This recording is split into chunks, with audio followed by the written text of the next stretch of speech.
Hello, my name is Michael. I am a volunteer at the Pilgrim Center, San Sebastian de Garabandal, and I'd like to share with you some very interesting research that I've done with respect to the direct connection between the messages of Our Lady of Fatima and the messages of Our Lady of Garabandal. Okay, let's first take a look at the first message. Now, this was written in the hand of Conchita Gonzalez, one of the four seers of Garabandal. And she wrote this in Spanish, of course. And here's the translation, literal translation. We must make many sacrifices, perform much penance, and visit the Blessed Sacrament frequently. But first, we must lead very good lives. If we do not, a chastisement will befall us. The cup is already filling up, and if we do not change, a very great chastisement will come upon us. Now, that was delivered by Our Lady on the 4th of July, 1961. It was published on October the 18th of the same year. Okay. Here's the second message, written in the hand of Conchita Gonzalez. And there's a very interesting line here. Los sacerdotes, obispos y cardenales van muchos. Okay. El camino de la perdición. Okay. That's a really kind of disturbing line. Many cardinals, many bishops, and many priests are on the road to perdition and are taking many souls with them. Now, as soon as Conchita heard St. Michael the Archangel deliver the words of Our Lady, incredulously, she asked, bishops and cardinals also? And St. Michael replied, yes, Conchita, bishops and cardinals. So the consequence of that is that we have troubles inside the visible institution of the Catholic Church with respect to churchmen. Okay? Now, again, this is earth-shattering stuff. At the time, in 1965, to say such a thing would be akin to blasphemy in Spanish culture. But that's what Our Lady wanted said, okay?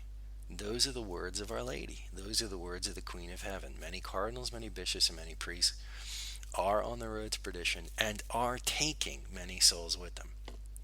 Less and less importance is being given to the Eucharist. You should turn the wrath of God away from yourselves by your efforts. Okay. Now, what's I think I just touched upon the most important thing.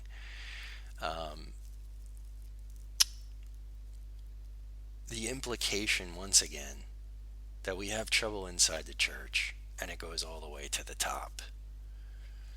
In addition, the implication here isn't about the scandalous lives of certain members of the clergy. The implication being that these are the shepherds, they're on the wrong road, and they're taking people with them. They're leading people in the wrong direction.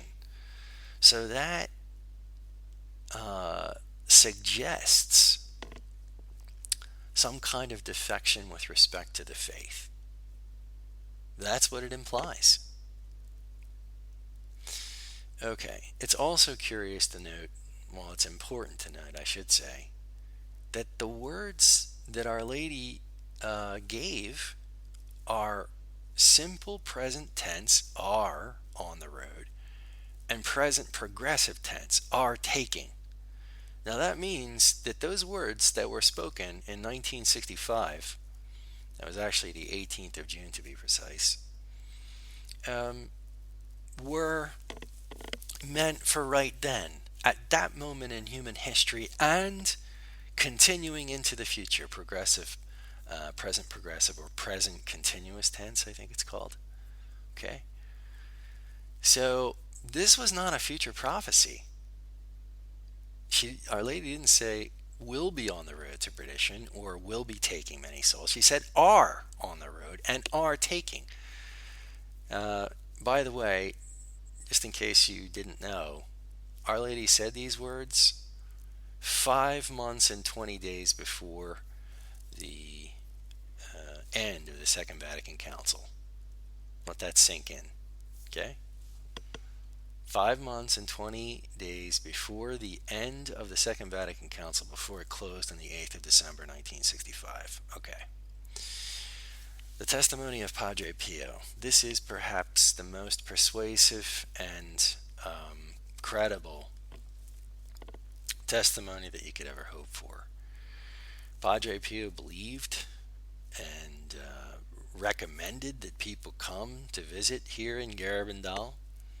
He also wrote a letter to the girls of Garabandal, and I'm going to show you that letter now. There's a picture of him.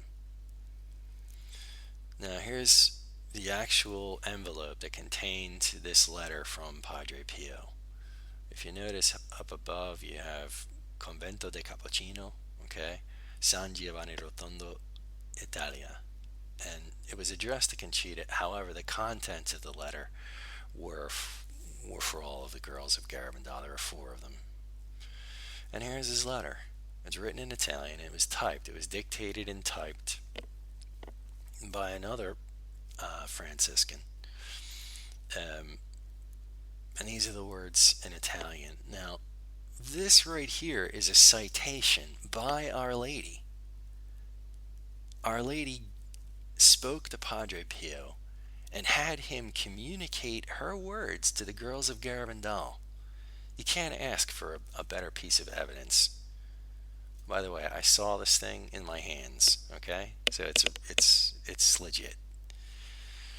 And here's the literal translation, word for word. My dear girls, now this is Padre Pio.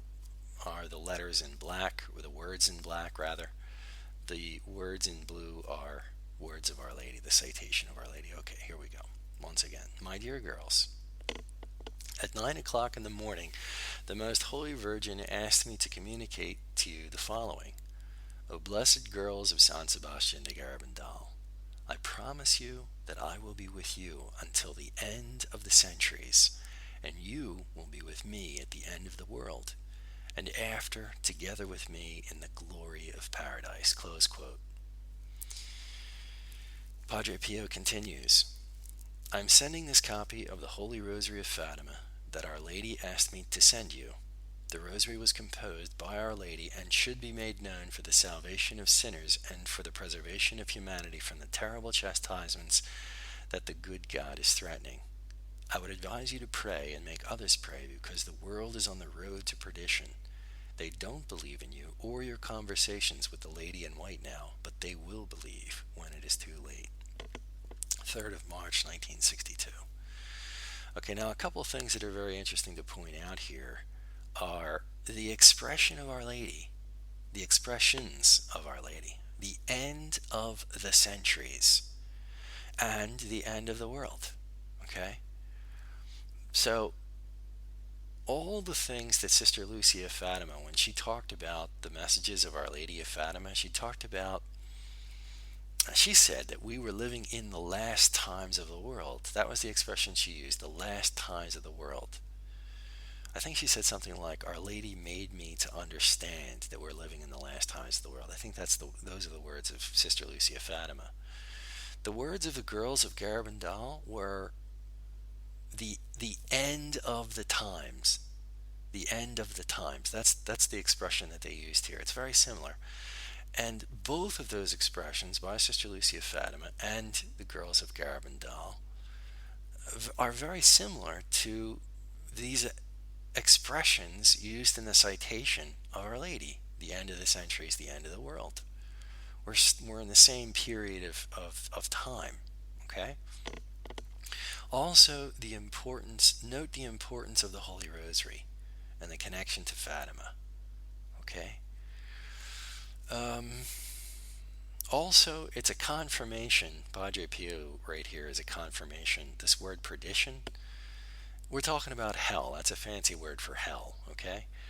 And that same word appears in the message uh, of Our Lady of Garabandal. Okay, so Our Lady of Fatima showed the children a vision of hell on the 13th of July 1917, and then she explained what they were looking at. And then here in Garabandal, Our Lady references perdition, and also you see Padre Pio referencing it as well. Okay, all right, Fatima Garabandal connection. Now, just to give you some background very quickly here, I want to. Okay, it was the 5th of May, 1917, that Pope Benedict XV wrote a letter asking the whole church to pray to Our Lady for peace.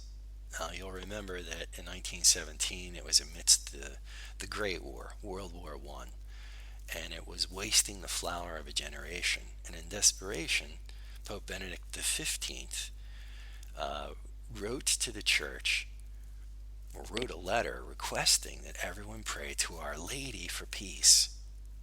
Our Lady came 8 days later in reply to that prayer of the church. Began by the Pope. And she appeared to 3 shepherd children, these 3 little kids right here, the three shepherd children of Fatima. That's Lucy, that's Francisco, and that's Jacinta. And she came 6 times, and she came on the 13th of the month. August was a little curveball because the kids were in prison. I think it was the 19th of August. But anyway, she came on the 13th of each month, and it was in July that she gave this big secret. And I mentioned before that Our Lady showed, in the first part of that secret, Our Lady showed the children a vision of hell. In the second part, she talked about if men didn't do what she said, then a worse war would come, and who the Pope would be, and she named him Pius XI, and she was right. And then she gave the Third Secret of Fatima. Okay, now in 1941, this girl right here, she became a nun. She became a Dorothean nun and then later a Carmelite. But when she was a Dorothean nun, in 1941, in her 3rd and 4th memoir, I believe, she wrote down the first 2 parts with permission of that secret that she received on the 13th of July 1917. Okay, now let's continue. I needed to give you that background. All right. Now, June to September 1943, Sister Lucy became very ill with influenza and pleurisy. Now, that's the same illness that took the lives of her 2 cousins, Francisco and Jacinta. They died in 1919-1920 from the Spanish flu pandemic. Well, here in 1943, the survivor of the 3 shepherd children of Fatima, Sister Lucy, she comes down with the same illness. Now, her bishop, this character here, Bishop de Silva, he's afraid that she's going to die and take that 3rd part of the secret to the grave, so he asks her to write it down and put it in an envelope. And she replied that such an initiative would be too much for her, but if the bishop would take responsibility by formally commanding her, then she would willingly obey. So that's how seriously she took this. She tells the bishop respectfully, you're going to have to give me a formal order, okay, to write this down, under penalty of sin. All right. A month goes by. This bishop here, Bishop de Silva, the Bishop of Leiria Fatima, he writes that letter. He writes that written order for Sister Lucy, commanding her to write it down. So Sister Lucy immediately, sets off to obey.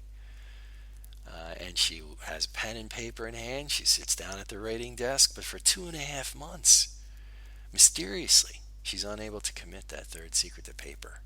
She can't write it down. The contents of what she had to say are so horrible to her that she couldn't write it down. Okay. Now, I'll just give you a little background about this guy right here. Okay, his name is Joachim Alonso, and he was hired by Bishop Venancio in 1966 to do a complete critical history of everything that took place in Fatima. Everything, okay, from the very beginning. And the reason why in 1966 Bishop Venancio wanted this official archivist of Fatima to do this was because he detected that there was a plan. He was concerned. Okay, he was concerned. He was I don't want to say worried, but he wanted there to have a resource just in case the messages of Fatima were being obfuscated, suppressed, or subverted. And that's the reason why he hired this guy Joachim Alonso. So anyway, this guy, Joachim Alonso, he has unrestricted access to Sister Lucy and her writings. Incidentally, he collected 5,396 documents, 24 volumes, 800 pages per volume. To this day, and I'm saying it's, let's say, the 12th of November 2020, only two of those volumes has ever been published, even though they were ready for print in 1975, I think. They were ready for publication in 1975, and yet, to this day, only two of those volumes has ever been published in a highly redacted form. So, I don't know, half of the 800 pages were actually released. So anyway, of each of the volumes. Anyway, so what does he say? Now, getting back to this, Sister Lucy couldn't write it down for 2.5 months. Okay, so here's a guy who knew the answer to that question, right? How are we to understand this guy? Joachim Alonso is asking, how are we to understand Sister Lucy's great difficulty in writing the final part of the secret, the third part of the secret, right? When she has already written other things that were extremely difficult to put down. He answers the question, had it been merely a matter of prophesying new and severe punishments, Sister Lucy would not have experienced difficulties so great that a special intervention from heaven was needed to overcome them.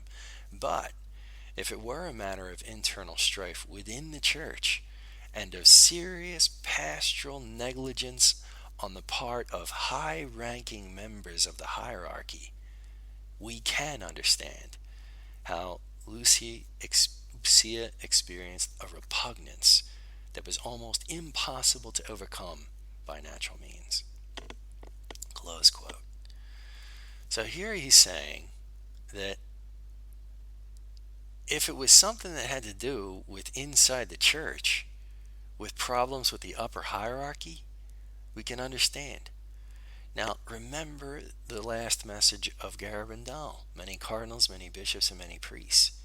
Cardinals and bishops, that sure sounds like high-ranking members of the hierarchy to me. Does it sound that way to you? Let's continue. Now, here's the, intervention, the supernatural intervention from on high. Okay, here it is. On January 2nd, and also January 3rd, by the way, January 2nd, 1944, Our Lady appeared, I think, to Sister Lucy in the infirmary. On the 3rd, I think she appeared to her in the chapel. But anyway, Our Lady appeared to Sister Lucy, and she confirmed it was God's will to write the third part down. To give her the grace of consolation, to let her know this was the will of God, write it down. But the Virgin asked Sister Lucy explicitly that the envelope containing the third secret should only be opened in 1960 by the Cardinal Patriarch of Lisbon or by the Bishop of Leiria, the Bishop of Fatima. Okay. Now, that was 1944. Let's jump ahead to 1960. February the 8th, 1960. As the world anxiously awaits the full revelation of the third secret, the Vatican issues an anonymous press release. Despite Our Lady's express order, the Vatican announces the following. It has just been stated, quote, it has just been stated in very reliable Vatican circles that it is most likely that the letter will never be opened, in which Sister Lucy wrote down the words which Our Lady confided as a secret to the three little shepherds in the Cova d'Iria, close quote. By 1960, Sister Lucy is placed under an order of complete silence and forbidden to speak about the Third Secret. Even her own confessor of many years, in the 1930s, Father Jose de Silva Aparicio, is no longer allowed to speak with her. Now, that had to have risen to a very high level for a spiritual director of a nun to no longer be able to speak with her. Just amazing. And here we have a confessor, as in quote, spiritual director. Now, that was 1960. Okay, so they buried the Third Secret of Fatima. They didn't release it in 1960 like Our Lady wanted. And then they muzzled and gagged Sister Lucy of Fatima. And what happens? In 1961, the apparitions began in Garabandal.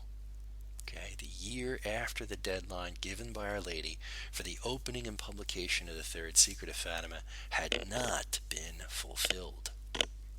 You think that's an accident? I don't. Additionally, it's interesting to note that the Second Vatican Council coincides with the dates of the apparitions of Our Lady of Garabandal.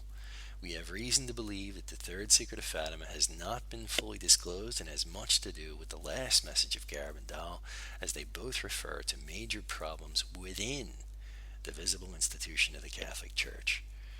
Now, a couple points. The first message was delivered by Our Lady on the 4th of July 1961, and that was 5 months and 21 days before the convocation of the Second Vatican Council. Also, the second message, the words of Our Lady, or I should say the last message, the words of Our Lady delivered by St. Michael the Archangel, because Our Lady didn't want to speak them, they were so hurtful to her. That last message occurred 5 months and 20 days before the closing of the Second Vatican Council.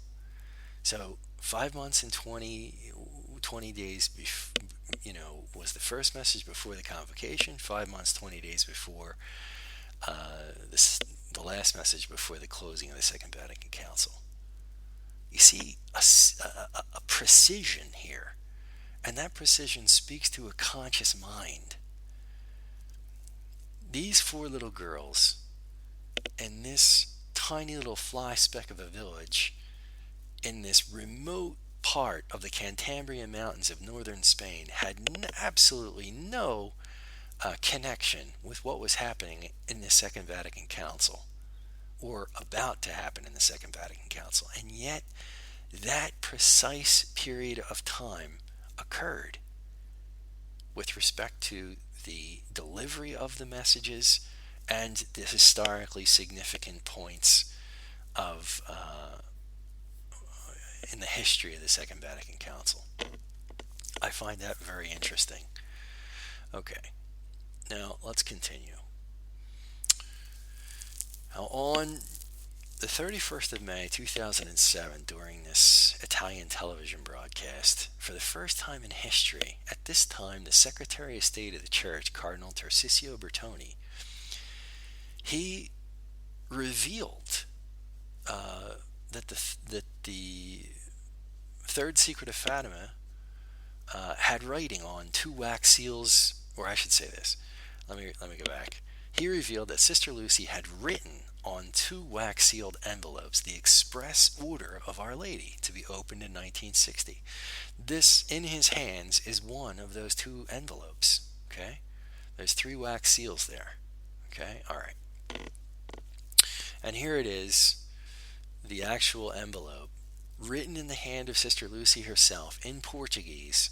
Nossa Senhora, that means Our Lady. There's 1960 right in the center, 3 wax seals. And here's the second envelope, Nossa Senhora, Our Lady, in Portuguese, 1960 in the left margin. 3 wax seals of the second envelope. Here the envelopes are side by side. You can tell that it's not the same envelope. And they both have the express order of Our Lady. It says, by express order of Our Lady, this envelope can only be opened in 1960 by His Excellency the Cardinal Patriarch of Lisbon or His Excellency the Bishop of Leiria Fatima. Okay. Now, Solio Paolini, I think his name was, a Vaticanist, an Italian. In 2006, July 5th, during an interview that he had with the personal secretary of Pope John the 23rd, he asks Archbishop Loris Capavilla if there are two texts of the Third Secret.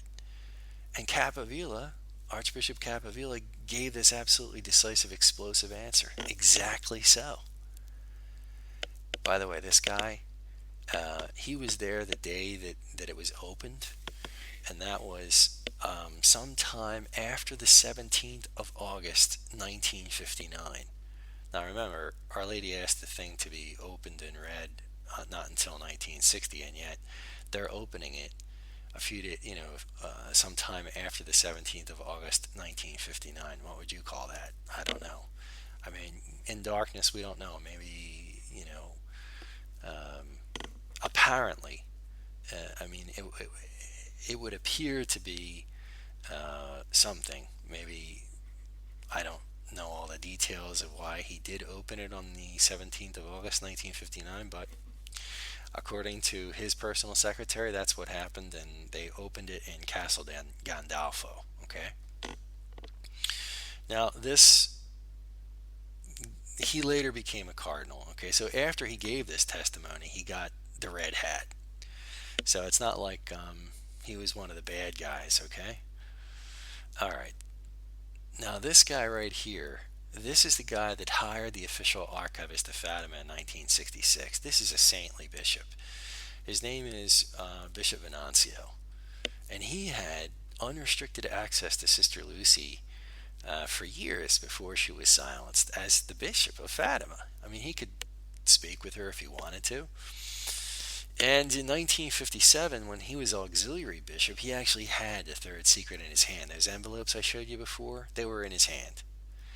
And he held the Third Secret up to a very bright light, and he described the contents of it.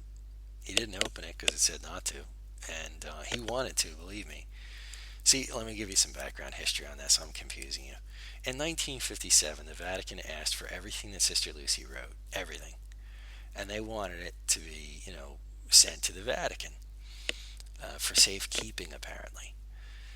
And Bishop de Silva, the ordinary of the Diocese of Leiria Fatima at that time, said, okay, fine. And then he asked this guy, the auxiliary bishop at that time in 1957, Bishop Venancio, he asked him to take care of it, copy everything, and then send it to the Vatican.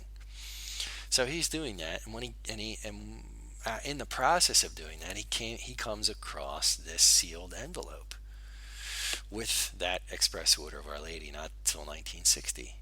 Now he went to his superior, he went to the ordinary of the diocese, he went to Bishop de Silva, and he said, look, let's open this and let's copy this before we send it to the Vatican.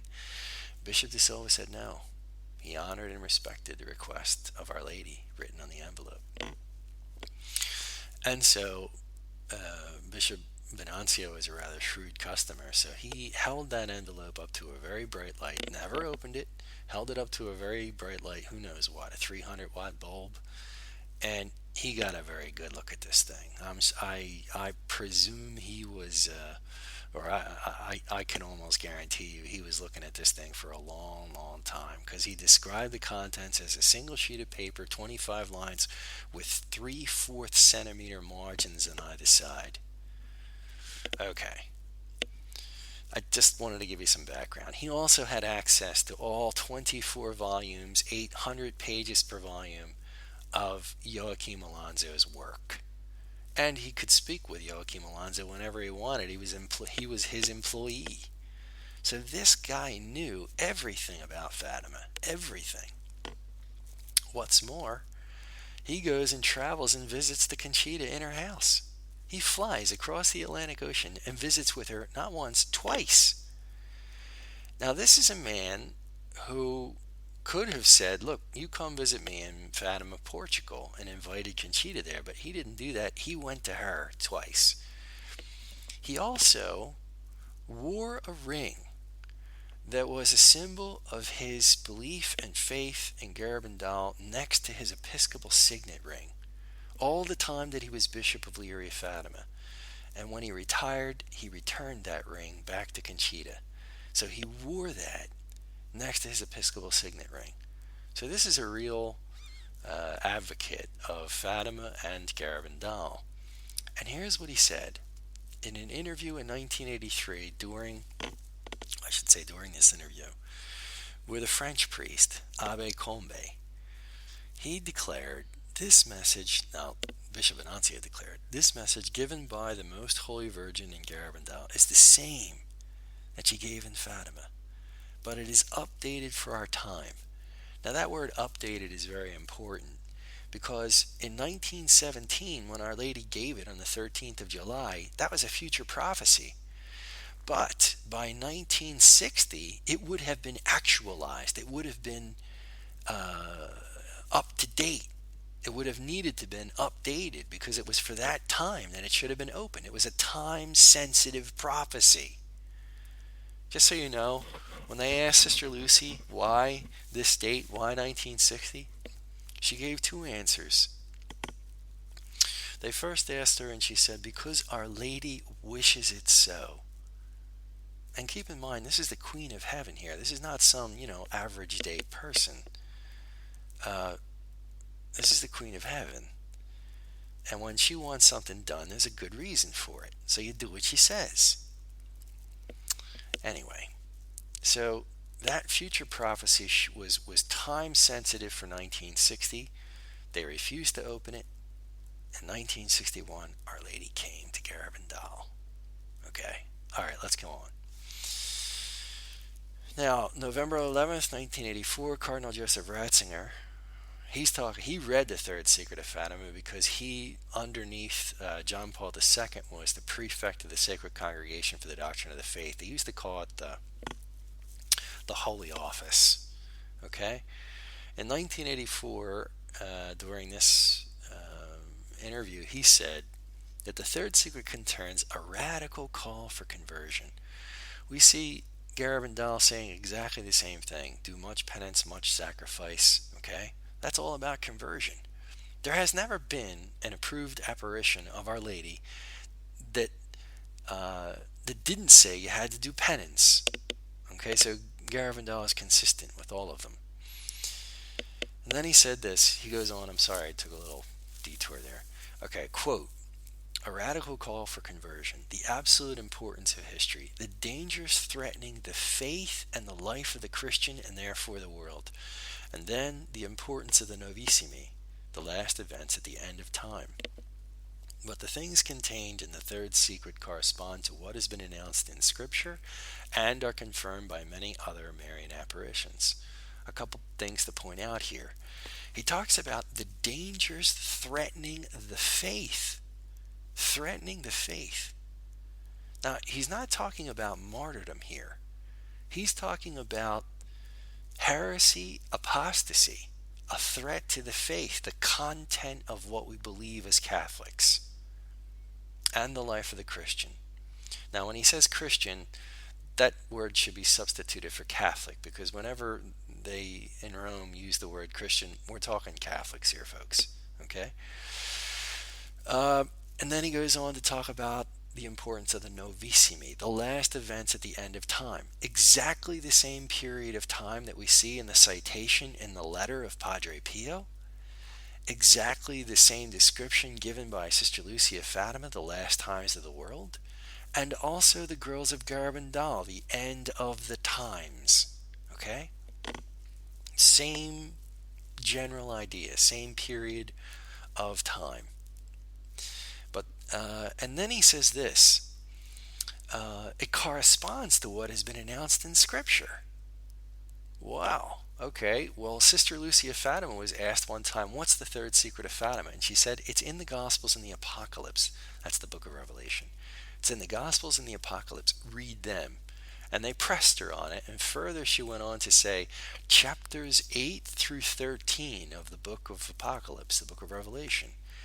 Incidentally, the that chapter 13 in the book of Revelation deals with the false prophet and the rise of the Antichrist. Also, these are all that same period of time, the last events at the end of time. And then he goes on finally to say, confirmed by many other Marian apparitions. Well, which ones? We have to go all the way back to Quito, Ecuador. And I think that was the end of the 16th century and the beginning of the 17th century. La Salette, France. That was, I think, September 19th, 1846. Then we have Trefontane, Italy. The Virgin of Revelation.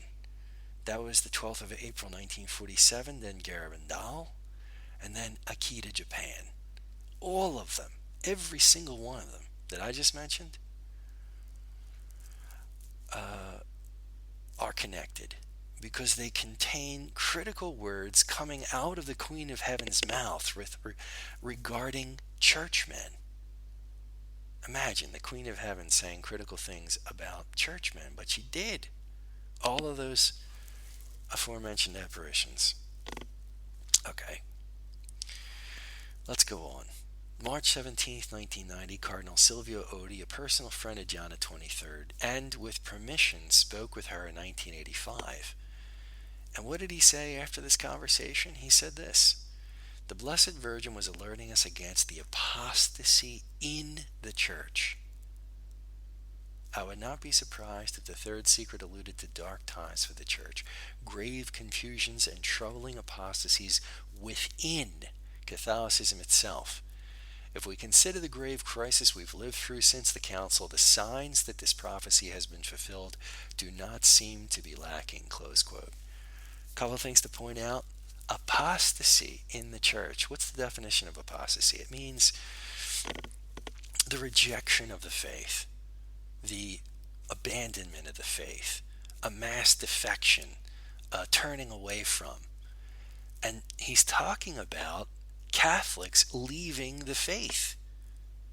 An apostasy in the church. Dark times, grave confusions, troubling apostasies within Catholicism. Do we have any of that today, do you think, with what's coming out of Rome? And then he references the council. How about that? The same year, later that same year, he gives another quote. The Secret of Fatima contains a sad prophecy about the church, and for this reason, Pope John XXIII did not divulge it. In my opinion, what is written is that in 1960, the Pope would have convoked a council from which, contrary to his intentions, there would arise many difficulties in the church. Now, a sad prophecy about the church. Many cardinals, many bishops, and many priests are on the road to perdition and taking many souls with them. That sure sounds like a sad prophecy about the church. For this reason, Pope John XXIII didn't divulge it. He references 1960. There's that year again, 1960. Now, this was 1990. He's referencing it before we ever saw the actual envelopes that contained the explicit request and express order of Our Lady that it should be opened in 1960, and here he is commenting on it here. He also comments on the council. How about that? Contrary to his intentions, many difficulties in the church. And that's precisely what happened. I think more than 40,000 priests and religious left the church after the Second Vatican Council. Okay. Now this is taken from his 1995 biography, not long before his death. So when this guy published his biography, you're looking at really almost a dying declaration. And here's what he says. He says, the prophecy of Fatima was completely defied. It is a lack of sense, I would say, because according to the interpretation that seems to be most worthy of consideration, the third secret which John XXIII and his successors thought inopportune to reveal regards the revolution in the Catholic Church, From a council convened to throw light on the beauty and profundity of the Christian mystery by presenting the Church as the spouse of Christ, so many innovations were born that they appeared to constitute a true internal revolution. Close quote. Now, what does he say? He says it's completely defied. Why was it defied? This is why. They didn't release the Third Secret of Fatima in 1960. They didn't do a proper and valid consecration of Russia to the Immaculate Heart by the Pope together with the bishops. Never happened. No matter what anybody tells you, if there's one thing you remember from this little presentation, that not one of the entrustments and consecrations of Pope John Paul II, God rest his soul, okay, ever included the word Russia, and not all of the bishops did it with him. So it was wrong on 2 points. Okay? Okay, back to this. He also references the council again, all right, with respect to Fatima and the Third Secret. All right, let's keep going. Now, Cardinal Luigi Ciappi, papal theologian from Pius XII to John Paul II, he had something to say, earth-shattering, chilling words. He was a reader of the Third Secret of Fatima. Just so you know, the papal theologian to the Pope, that's the guy the Pope taps in the shoulder. I'm being tongue-in-cheek right now. That's the guy the Pope taps in the shoulder and says, hey, Charlie, I just want to make sure what we believe as Catholics, okay? I'm only joking, okay? But, this is a brilliant mind, and was for 5 pontificates. Anyway, in 1995, he wrote this in a piece of personal correspondence to Professor Baumgartner of Salzburg, Austria. And here's what he said, quote, in the Third Secret, it is foretold, among other things, that the great apostasy in the Church begins at the top. Whoa. Now, he uses this expression, the great apostasy. Now, in the whole history of the Church, there have been many apostasies. Of course, there would be.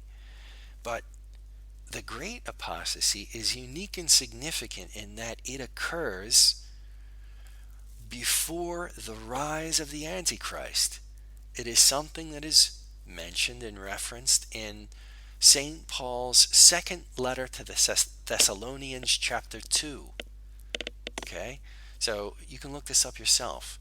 St. Paul talks about this great apostasy, this massive defection, this great rebellion, this turning away by the believers out of the church before the rise of the Antichrist. Okay. Now, he says that great apostasy in the church begins at the top. Well, who's at the top of the church? Is he speaking of an individual or a group of individuals, men with red hats? I don't know. I don't know if he's talking about an individual or a group of individuals. For fact, I don't know. But it's interesting and chilling. Okay, this guy right here, Father Malachi Martin. He was a brilliant mind. He was a Jesuit, and he had between 3 or 5 PhDs, depending who you're talking to. He was an expert in ancient Semitic handwriting. He was one of the first people to ever see the Dead Sea Scrolls, and I think he wrote 1 or 2 books on the subject. He worked for the Pontifical Biblical Institute. He was also an advisor to Pope John the 23rd, and he was given the text to read by his Cardinal Augustin Bea. Anyway, he read it, and he never forgot it. And in 1998, not long before his death, he was on a radio program with Art Bell on Coast to Coast AM. And here's what he declared. He said, the prophecy of Fatima is not a pleasant document to read. It's not pleasant news. It implies it doesn't make any sense unless we accept that there will be, or that there is in progress, a wholesale apostasy amongst clerics and laity in the Catholic Church. That the institutional organization of the Roman Catholic Church is totally disrupted. And number 2, that it means intense suffering for believers. Okay. Now, once again, he's talking about apostasy, something that has to do with the faith. Okay? And then he goes on later that same year, and he chose the date, by the way, the very anniversary of the Third Secret of Fatima given by Our Lady on the 13th of July. He picked that date. And what does he say during that interview with the same character, Art Bell, same interviewer? He said, there was a second appearance of Our Lady, this time in Spain, in Garabandal. The message was very dire. Repetition of the third secret in brief form, close quote. Folks, this is a reader of the Third Secret of Fatima.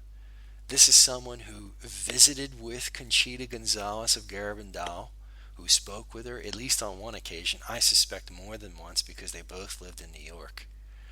And he's saying it's a repetition of the third secret in brief form. All right?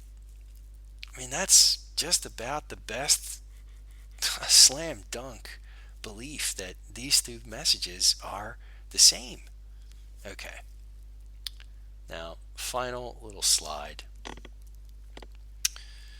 It was March the 8th, 2013 that the Bishop Emeritus of Leiria Fatima comes to Garabandal, visits and celebrates the Holy Sacrifice of the Mass in the church here.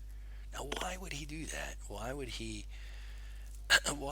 This is a man who at any hour of the day could ask to have access to the basilica or anything else in the diocesan boundaries, and they would give it to him any hour of the day to celebrate the Holy Sacrifice of the Mass. And yet, this guy travels to this fly speck in the middle of the Cantabrian Mountains, far and away, in this remote location.